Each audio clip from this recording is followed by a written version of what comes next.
이 환경부에서 발표하는 전비 이거를 이제 많은 분들이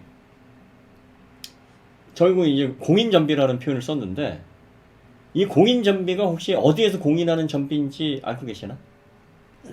이 공인전비가 누가 공인을 해서 만드는 전비인가를 먼저 우리가 알아야 돼요. 이게 굉장히 중요한 포인트야. 그러니까 이제 환경부에서 IIHS처럼 차를 구입해다가 전비 테스트를 하고 실험을 해서 연비 테스트를 하고 그리고 나서 이걸 발표를 하는 건지 아니면은 제조사가 이걸 가져가 환경부에서 이러한 방식대로 테스트를 하니까 요거를 자기들이 만들어서 수치대로 테스트를 한 다음에 요걸 환경부에 제출을 하고 환경부는 오 그래?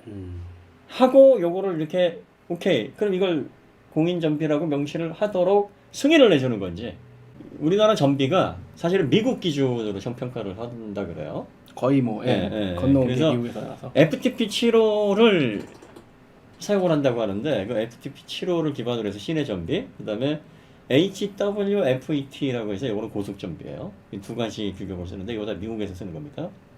그러면 FTP 7호는 뭐냐면 요거 LA4라고도 하는데 네. LA4 모드가 뭐냐면 75년도에 LA의 시내 트래픽을 가지고 알고리즘을 만든 거예요. 그러니까 시내 흐름과 교통량을 측정을 해서 요걸 그래프로 만들어 가지고 가속, 감속, 차가 막히는 구간 요런 변수들을 다 주는 겁니다. 요걸 시내 기준으로 삼고 그 다음에 HWFET는 이제 고속 상황이에요. 고속도로 상황. 근데 우리나라는 100km를 안 넘더라고요. 네. 100km 안에서 측정이 되고 이 제도를 만들 때가 고속도로 최고 속도가 100km였겠죠. 뭐 그렇기도 하고 그 100km 넘게 달리면 어떻게 돼? 뭐 그렇죠. 이런 식으로 상정을 해서 만들었겠지. 네네, 맞아요. 응? 그래서 평균 속도가 77km 정도 된다 그래요. 그런데 이제 고속도로 우리나라 환경의 평균 속도를 측정해 보면 평균을 내보면 70km 정도 된다 그래요. 시내는 25.5km 정도밖에 안 된대요. 평균이. 근데 이것도 맞아요. 우리가 맞아요. 시내 다녀보면 그렇죠. 정체 구간은 뭐 15km 정도밖에 안 된대요.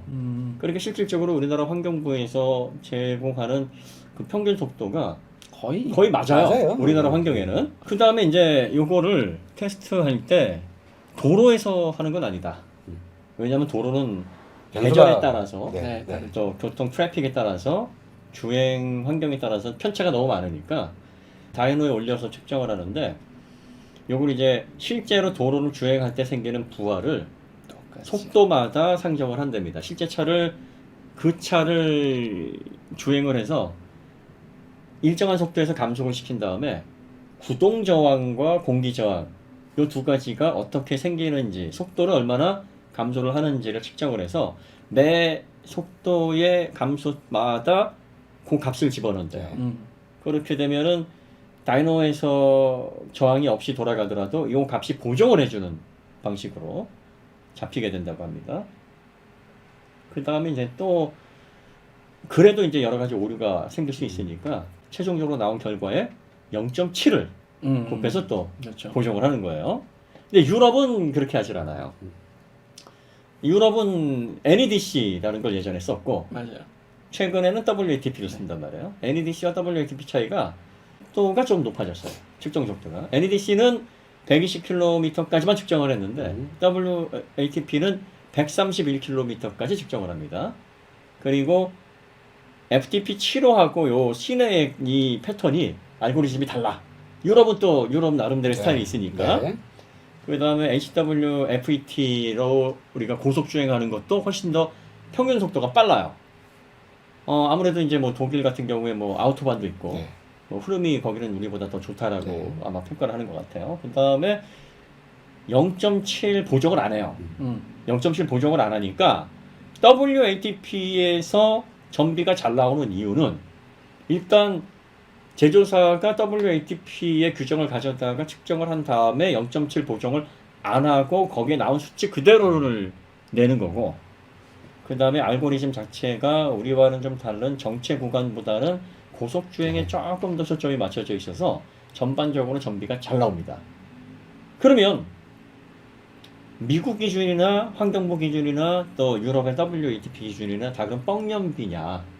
다 그 환경에는 맞는 조건인 거죠. 그렇죠. 그러니까 유럽의 환경에 맞게 알고리즘화돼서 측정을 이렇게 하라고 제시를 하는 거고, 환경부는 우리나라 환경에 맞춰서 측정을 네. 하라고 제시가 되는 거고, 미국은 또 미국대로. 네. 예. 근데 문제는 이제 WATP에서 500km가 나왔는데 우리나라에 오니까 300도 안 나오더라. 그렇죠. 뭐 이런 그렇죠. 현상. 네. 이게 문제인 거고. 근데 이제 그런 현상을 뒀을 때 해석하는 방식이 두 가지가 있잖아요. 왜 우리나라 연비가 뻥 연비냐? 네. 오리가 너무 많다라고 생각할 수도 있지만 네. 우리나라 연비가 이건데 야 WLTP 숫자는 못 믿어라고 이제 반대로 생각할 수도 있잖아요. 그렇죠. 네. 그렇죠. 그렇죠. 그 선택권은 그 사람이 어떤 생각을 가지고 있느냐, 어떤 선입견을 네. 거기에 따라 달라지는 거죠. 자, 근데 이제 여기에서 우리나라가 이제 또 5사이클 방식으로 측정을 한다 그래요. 네. 5가지. 뭐 네. 겨울철에 뭐 영하 7도? 네. 뭐 이런 상황에서 히터를 다 틀어야 된다. 이렇게 5가지 환경을 통해서 또 GV를 측정을 네. 해서 네. 평균을 내는 방식을 또 사용을 하고 있는데, 이 환경부에서 사용하는 측정 방식 중에서 굉장히 불합리한 게 하나 있어요. 이것부터 우리가 짚고 넘어가자고.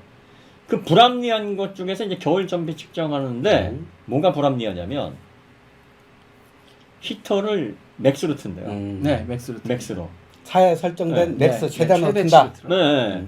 근데 이게 말이 안 되는 게 뭐냐면 그럴 일은 없어요, 사실. 맥스로 다니지도 않거니와 만약에 맥스로 틀게 되면은 제조사가 무슨 장난을 하냐면 맥스 값을 낮춰버리면 되잖아. 맞아요. 네. 빌미를 제공하는 거예요 지금. 그러니까 기준을 맥스로 하면 안 돼요. 어떻게 해야 되냐면은 그 규정 온도를 제시해 줘야 돼요. 그렇죠. 사실은. 22도, 23도 실내 온도 이렇게 해야 되는데.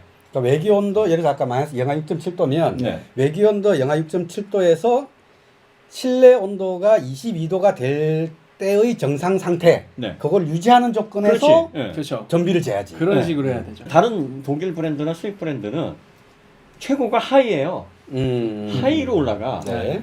27, 28 하이. 근데 현대전기차는 27도까지밖에 없어. 네. 27도까지인데 그래서 춥다는 얘기가 나오는 거예요. 약간 발실인 것도 있겠죠. 왜냐면은 27도가 맞춰져 있지만 실내 온도가 27도가 그래서 도달이 된다는 게 아니거든. 그렇죠, 그렇죠. 그렇죠. 여기서 나오는 희망 온도 그렇죠. 27도인 거지. 그렇죠. 현실 온도는 27도가 안 되는 거예요. 네. 22도, 23도 되겠죠. 내연차는 내연차는 다르죠. 전혀 다르죠. 내연차는 열이 남아 돌아요. 엔진열로 다 들어오는 겨울에 거예요. 열이 남아 돌아서 진짜 이 내연차는 1단원만 틀어도 발 뜨끈뜨끈하죠. 그렇죠, 그렇죠. 근데 전기차는 여러분들이 아셔야 될 게 이제 히트 펌프로 대기열을 차환을 해서 쓰기도 하지만 이거 가지고는 안 된다고요. 이거 가지고 부족해. 그래서 PTC라고 전기로 열을 만드는 히터가 있어요. 근데 이 PTC가 여러분들 그 겨울철에 그 전기 스토브라든지 전기 온풍기 한번 보세요. 전력 그 수치를 보세요. PTC가 전력이 가장 낮은 게 1000W입니다. 가장 낮은 게. 네. 방 조그마한 네. 방 하나 데우는 그렇죠. 그런 전기 히터. 그렇죠. 네. 그리고 보통 쓸만한 게 2000W예요. 2kW. 그럼 아이오닉 5가 72.6kW인데 이 72.6kW 2kW면은 한 30시간 쓰면 없다는 얘기예요. 한 35시간 쓰면은 이제 배터리 나가는 거예요. 예를 들어서 이제 거리로 따지면 한 100km 정도를 주행을 하면 네. 만약에 총 주행 거리 가는 거리가 400km라고 했을 때 네. 100km를 주행한다 그러면 4분의 1을 쓰는 거잖아요. 네. 그러면 1시간 정도 1시간 남짓 있으면 쓰거든요. 100km 네, 정도 네. 가잖아요. 네. 그러면 1시간에 한 20kW를 쓰는데 그 중에 2kW를 그 히터에 써버린다. 그렇죠. 그럼 전비가 10% 나빠지는 거야. 그렇지. 어? 엄청 나빠지는 거야. 영향을 많이 미쳐요. 영향을 많이 미치는 거예요. 그러니까 겨울철 전비에서 이 히터 규정이 엄청나게 결과를 좌우한다고. 그럼요. 근데 이걸 왜 맥스로 지정을 했을까? 환경부에서? 나름 네. 환경부 딴에는 네. 이거를 강력하다고 생각한 것 같아요. 근데 실제로 그러니까 1단, 2단이 아니고 네, 네. 너네가 최대한으로 그렇죠. 네. 디폴트 값을 세게 주자. 그렇죠. 그러니까 좀 아, 악조건을 주자 지금 생각했나 네. 보죠. 근데 이게 또 어떻게 보면은 또 터무니없지만은 않은 게 미국 같은 경우는 온도 올려놓고 송풍 최대가 아니고요 성해 제거 기능만 키고 테스트를 해요. 그렇죠. 네. 그러니까 환경부 딴에는 이게 더 전력을 많이 소비한다라고 생각하고 실제로도 그래서 주행거리가 더 덜 나오긴 해요. 미국이나 유럽에 비해서. 그러니까 제조사가 이제 히터가 최대치야? 그러면 그 최대치를 낮추면 우리가 좀 더 갈 수 있잖아라는 그런 꼼수를 부릴 수 있죠. 제시하는 거잖아요. 실제로 그렇게 네. 된 게 코나 EV도 제가 기억하기로 30도 설정됐었거든요. 네. 근데 이제 그 다음 것들로 넘어오면서 낮아졌어요. 네. 근데 이제 그게 단지 네. 수치상의 이득을 보는 거면 막 그냥 그렇다 쳐요. 네. 근데 메이커가 그런 전략을 취했을 때 소비자한테도 불이익이 온다는 거야. 춥게 운전해야 되잖아. 당연하죠. 그게 문제인 거야. 아, 그 상품성을 과장하는 거예요. 응. 과장하게 만드는 거예요. 그 다음에 좀 애매한 게 있어요. 고속 전비가 독일차가 잘 나오는데 그렇죠. 우리나라 국산 차들은 잘 안 나온다. 이것도 꼼수다. 이런 얘기가 있어요. 아, 그러니까 네. 이제 독일 차로 네. 한 120, 130을 달려보니 네. 분명히 표시 전비는 300km밖에 못 간다고 돼 있는데 300 제대로 다 가는데 네. 한국 차를 가지고 얘는 400km 가는데 120, 30에서 야 400은 뭐야 300밖에 못 가네 똑같이 300밖에 못 가네 이런 식의 그렇죠. 결론이 나던 체감이 되더라는 네. 이제 그런 이야기가 그럴 수 나온다는 있죠. 거잖아요. 사실은 이것 때문에 더 얘기가 많아요. 그러니까 겨울철 전비나 히터 문제도 얘기가 있지만 이게 고속도로에서 110, 100 이렇게 올려보니까 환경부 공인 전비가 엉터리더라. 자, 그럼 여기서 정리를 해드릴게. 네. 차이가 나더라도 환경부 전비가 엉터리다 이건 틀린 말인 게 이거 환경부에서 측정한 게 아니거든요. 그렇죠. 그러니까 많은 분들이 여기 오토기에 오신 분들은 다 아시더라고. 그러니까 다 아시는데. 아시더라고요, 진짜. 환경부에서 아무리 그런 말을 들어도 신경도 안 쓰는 게 님들 그거 우리가 측정한 전비 아님. 그분들 그러셔요. 그렇죠. 우린 전비 측정 안 해요. 제조사에서 다 해서 제출한 거니까. 그러면 환경부가 전비 측정을 안 하면 이건 문제가 되는 거 아닌가요? 제조사가 막 유리한 예전에 그 왜 반신공 잘해가지고 전비 엄청나게 잘 뽑는 네. 연비의 제왕들이 있었잖아요. 그렇죠, 있었죠. 그럼 제조사에서 이런 거 막 측정에다가 이렇게 내면은 어떻습니까? 그럼 불리한 거 아니에요? 그 제조사한테 그걸 맡길 수 있나? 이게 왜 제조사에게 맡겨도 문제가 크지 않을 수 있냐면 세상에 제조사가 한 곳만 있으면 안 돼 이러면 그렇죠. 그러면 난리가 나요. 그렇죠. 이놈들이 다 해먹지. 그렇죠. 그런데 자동차 회사들이 많아요. 벤츠, BMW, 아우디, 폭스바겐, GM, 현대, 기아, 쌍용 그 외에 많습니다. 시장에서 경쟁을 하잖아요. 똑같은 연비 테스트 기준을 다 만족시키기 위해서 자신의 차들을 테스트를 하잖아요. 그러면 본인들도 알죠. 본인들도 저건 왜 이렇게 쓸데없이 많이 나와? 그렇죠. 저 회사 거는 좀 이상한데? 이상한데? 그러면 어때요? 한번 가져와봐. 가져와봐. 야 저거 사와봐. 우리가 한번 저거 돌려보자. 그리고 이제 시험만을 위해서 사온다기보다 이 제조사들은 다른 제조사가 특별히 잘 나가는 거 특별히 좋은 장점이 있으면 그걸 벤치마킹하고 그렇죠. 자기 하기 위해서 리버스 엔지니어링 하기 위해서라도 그렇죠. 사오거든요. 어차피 자기들도 시설이 다 있잖아요. 그렇죠. 테스트 그러니까. 장비들이 다 있잖아요. 갖고 와서 돌려보면 돼요. 그러면 환경부에서 뭐라고 얘기를 하냐면 니들이 요걸 내는데 나중에 우리가 검사를 해봐서 우리 검사치에 5% 이상 차이 나면 니들 전수조사 들어가는 거야. 그렇죠. 이렇게 엄포를 놓습니다. 감사 뜨고 난리 나는 거죠. 네. 밑장 빼다 걸리면 손모가지 날아가는 거야. 그렇죠. 이제 이러는 거지. 그러네. 그럼 이제 어떤 제조사가 싸늘하다. 모르게 악유에게서는 아래서 한 장, 정마담에게서는 위에서 한 장. 그러다가 내가 빙신 핫바지로 보이냐 이렇게 된 거 아니야. 환경부가 딱 잡고 내가 빙신 핫바지로 보이냐. 그래서 과징금을 벤츠에서 100억을 맞았어. 그렇죠. 어. 엄청 많이. 현대 기아도 엄청 맞았어. 네. 지금까지 연비 과징금 한번 검색해 보시면 쫙 나와요. 쫙 나와. 거의 뭐 천문학적인 무지하게 단위로 맞았어. 엄청나게 맞습니다. 이제 환경부는 어떻게 검사를 하느냐 두 가지로 검사를 합니다. 첫 번째는 자기들이 이제 검사를 하겠죠. 그래서 검수를 하면서 이상한데? 얘가 왜 이렇게 잘 나오지? 그럼 이제 야 한번 이거 맞는지 틀리는지 우리가 검사해 볼 때가 됐어. 하면서 예를 들어서 현대라면 환경부 근처에 대리점 있잖아요. 그럼 야 저기 가가지고 제일 저렴한 트림으로 세금 아껴야 되니까 그렇죠. 아무거나 하나 한 대 사와봐. 사온다? 그리고서는 이제 외부 업체에다가 그 정부 산하에 네, 의뢰해요. 예, 요걸 그대로 의뢰를 해요. 네. 한번 테스트해봐. 돌려요. 차이가 5% 이상 나는 거예요. 그러면 이제 업체 쪽에 통보를 해요. 너희들 샘플 다시 가지고 조사 다시 가지고 공문 나가죠. 그래가지고 이렇게 나왔는데 이거 어떻게 해? 너희들 이게 왜 안 맞아? 이렇게 전수조사가 들어갑니다.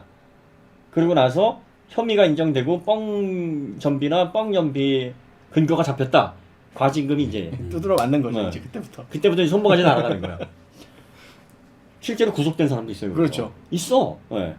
그 다음에 두 번째는 이 모든 정부 기관이나 정부 산하의 조직들은요 민원이 들어오면 그렇죠. 무조건 해야 조사해야 돼요. 돼. 네. 민원이 들어왔는데 뭉갠다? 큰일 납니다. 난리 나요. 그러면 그걸 뭉갠 부서나 담당 공무원들은 징계를 받습니다. 직위해제가 돼버려요. 안 돼요. 자동차 회사에서 눈을 시퍼렇게 뜨고 있지. 이거 저게 저렇게 좋아? 그러면서 이제 어차피 벤치마킹 하니까 그렇죠. 다 사온단 말이에요. 어차피 한 그러면서 대씩은 이제, 다 사거든요. 쟤 한번 돌려봐. 얘 한번 돌려봐. 이상하면 자동차 회사가 가만히 안 있지. 바로 민원 때리죠. 나라별로. 특히 손해를 많이 보고 있다는 독일 기업이 얼마나 이를 갈고 있겠어요. 우리가 WATP에서 이렇게 잘 나왔는데 환경부에서는 이렇게 떨어진다고? 근데 현대기아차는 이렇게 잘 나와? 어디 한번 니들 보자. 갖고 와서 해봤어. 근데 왜 고발을 안 했을까? 이유는? 그렇게 나왔으니까. 자기들 해보니까 똑같아. 아씨 맞네. 이렇게 나오네. 그렇죠. 그렇기 때문이에요. 그러니까 환경부에서 어떻게 이렇게 하는 건 그야말로 서로 감시하게 하는 거죠. 네. 서로 관리 감독을 하게 하는 무서운 방법이에요 이게. 그러면서 일은 안 해. 일은 안 해. 그러면 이제 이렇게 밑장을 빼다가 걸린 제조사가 얼마나 곤란에 처해지느냐. 정부의 과징금을 이제 수십억에서 수백억을 내야 되잖아요. 그럼 돈 나가지. 그렇죠. 그러면 또 소비자들이 그거 보고 가만히 있나? 내 차에 전비를 속였다고? 그렇죠. 그러면 이제 또 부지런한 소비자들이 모아가지고 소송 걸어요. 단체 그것도 소송. 법리법원에서 여러분들의 억울함을 풀어드리겠습니다. 또 전문이 있어요. 맞아요.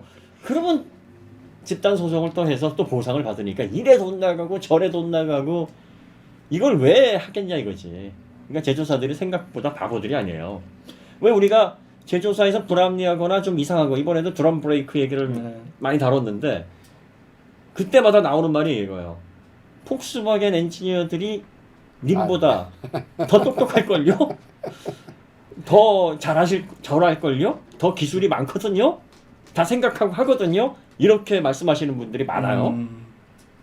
아니 그렇게 똑똑한 사람들이 다 모여가지고 석박사들이 모여서 자동차를 만드는데 전비가 제대로 안 나오면 보조금을 못 받아요. 그럼 경쟁력이 악화되거든.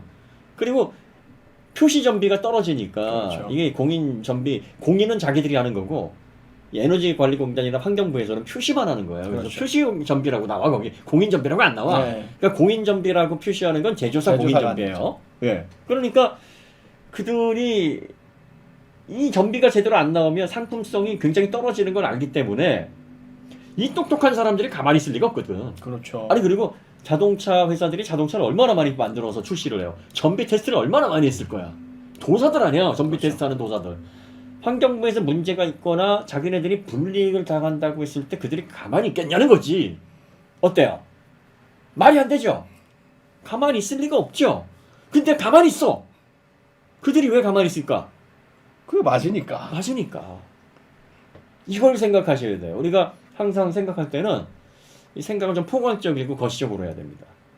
너무 한 가지에만 집중하다 보면 그게 전부로 보이고 그게 모든 진실처럼 착각을 해요. 자, 아우디 e-tron, 큐퍼 e-tron 보조금 못 받아요. 이거 굉장히 심각한 그렇죠. 겁니다. 이 보조금을 받으려고 5,970만 원에 맞췄어요. 근데 출시가 늦어져가지고 보조금이 내려가 버렸어. 그렇죠. 5,500으로. 보조금도 그냥 반이라도 받아야 되잖아. 그렇죠. 반이라도 받아야 되는데 겨울철 전비가 70%가 또 안 나오는 거예요. 스포츠백은 나오는데 환경부 기준에 미달해가지고 일반 모델은 안 나와요. 그러면 신청 자체를 못 합니다. 네, 보조금을 받게 우리가 이제 이렇게 나온다 하고 자료를 내면서 신청서를 써야 되는데 신청 자체를 안 받아줘요. 근데 여기에서 또 뭐라고 얘기하냐면 환경부가 얼마나 개판으로 전비를 측정했길래 안 나오냐는 거예요. 그게 왜 환경부가 개판으로 측정하는 거야? 근데 이거는 이 측정은 다 똑같이 적용되는 거예요. 아니 아우디가 측정한 거야. 그렇죠. 아우디가 측정한 거죠. 아우디가 측정해서 우리가 환경부 기준으로 해서 측정을 해보니까요. 겨울철 전비가 이렇게 나왔습니다 하고 낸 거예요. 그러니까 환경부에서는 야 이렇게 들어오면은 너희들 보조금 못 받는데? 그렇죠. 너희들 보조금 못 받아 이거. 스포츠백은 그래 요건 70% 강실이 넘었으니까 요거는 반 줄 텐데 일반 모델은 못 받아. 괜찮아? 다시 할래? 다시 해봐. 우리가 기회를 줄게. 근데 아우디에서 뭐라 그랬냐면 괜찮아요. 네, 괜찮아요. 괜찮아요. 다시 안 해도 받을게. 결과가 달라진다는 아니 얼마나 얘기가 많이 있으니까. 해봤겠어. 그러니까. 많이 해본 건 그 중에서 최대치를 낸 게 그걸 거 아니야. 근데 이게 저희가 이제 그래도 전기차에 대해서 많은 사람들이 다루고 실제 오너도 점점 늘어나고 있기 때문에 전기차량 대수도 늘어나고 있기 때문에 이제서 아우디 Q4 보고 그런 얘기가 이슈가 되는 건데 사실은 원조는 따로 있어요. 원조는 벤츠에서 출시한 EQC라는 모델이 있었는데요. 그 걔도 처음엔 그때는 환경부 기준이 더 낮았어요. 지금보다도 오히려. 근데 그때도 패스를 못 해가지고 사람들은 그 차가 비싸가지고 보조금을 못 받았다라고 알고 있었는데 당시에 네. 실제로는 환경부 기준을 충족시키지 못했기 때문에 냉간시 전비를 근데 그래가지고 못 받았는데 당시에 그 기준은 되게 그때 당시에 뒤쳐져 있던 중국 차들도 다 만족하던 기준이거든요. 네. 그래가지고 굉장히 창피를 얻을 뻔했지만 그때는 사람들이 전기차에 그다지 관심이 없어가지고 다행히 그냥 유야무야 넘어간. 아우디 Q4든 벤츠 EQC든 환경부가 그걸 가져다가 메롱 여기밖에 안 나왔지롱 하고서 국내의 자동차를 보호하려고 그렇게 전비를 만든 게 아니라 자기들이 환경부 기준으로 자기들 시설로 측정을 해서 낸 거예요. 그렇죠. 근데 냈을 때 걔들이 아무거나 냈을 일은 없잖아요. 제일 그래도 그렇죠. 잘 나온 거, 잘 나온 전비를 그대로 냈을 거 아니에요. 잘 나온 것 중에 네, 이제 네. 섞어가지고 평균 좀 내가지고. 그렇죠. 네. 이걸 가지고 환경부가 왜 이렇게 측정을 해서 엉터리로 공인 전비를 발표하느냐 이렇게 얘기하시면 이거는 진짜 곤란한 거지. 제조사가 거기에 맞게 낸 겁니다. 이거를 꼭 기억하셔야 돼요. 환경부에서는 오케이 니들 이렇게 냈으니까 그거대로 결정해 주는 거예요. 그러면 문제 없지? 확실하지?